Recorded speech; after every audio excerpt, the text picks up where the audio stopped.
you never knew when you were going to be attacked from the air, from the surface, or under the surface. So it's a gnawing gut feeling, and so, you know, when can it be me? But then, you know, you're just young. You're only 18 years of age, and I was 17, 18. You always think you're too young to die. It is unbelievable to think the freedom, what it cost.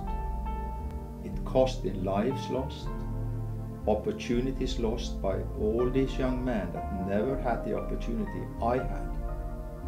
And it is therefore I feel very, very strongly about the fact that we must give something back to make a veteran proud of how we built a country. And I used to keep an eye at the porthole and see these ships that were sunk.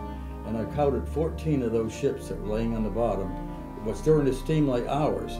And how many more did I didn't see, but that's what I noticed. And most of them went down stern first. A lot of tankers with the engine in the stern, and the bow was stuck on. Part of the bow out of the water, or even they went down bodily, but the superstructure, the funnel of the mast would be out of the water. So this was the stark reality of war. I was young at that time. I was just 19 years old. My eldest son, he said to me, "Why haven't you, Dad, why haven't you told us anything about the war?" I said, "I couldn't. I couldn't because you had no possibilities to understand it."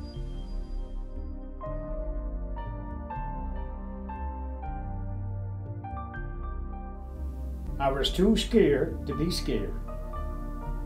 It's an awful feeling to get.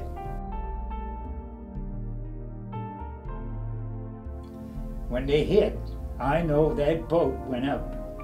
I say 100 feet in the air. It didn't, but the whole superstructure just lifted out of the water. And we're 30-odd feet below water.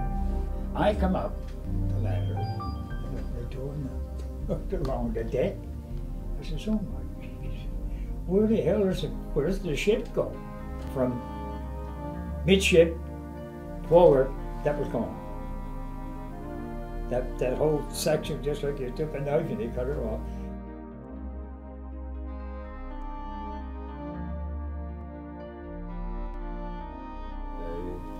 They ended up coming into Halifax, and they were not allowed to go ashore here in Halifax because the government didn't know exactly what was happening in Norway.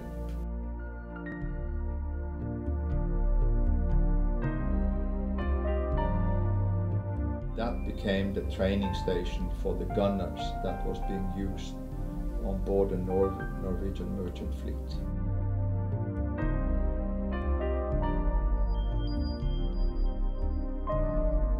We learned to use different kinds of guns, from smaller handguns up to guns at 5 to 6 inches.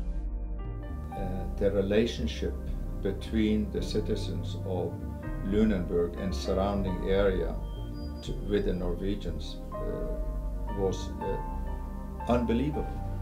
All the Norwegian boys that went in Lunenburg at that time, they did like the place very good, and the population as well. So we had a good time between the Canadians when we was there. We was hit by 2 torpedoes. It was a very small ship, and she went immediately down. She was down in about 2 minutes.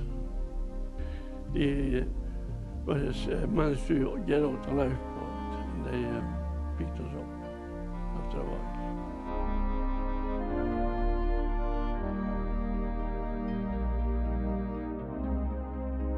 Things started to run bad, to get bad in that big compound. There were thousands of people there. And you were all crammed in together? Oh, it was like a United Nations affair thing all there with one.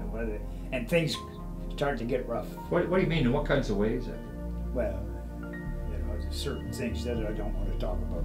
I mean, what things were a little too rough, health-wise. Right. They, Yeah. they starved you for one thing, Well, didn't give you very well, much they, food. I mean, they had nothing to eat. Yeah. I didn't mind that, going hungry. You know, you get used to that after a while.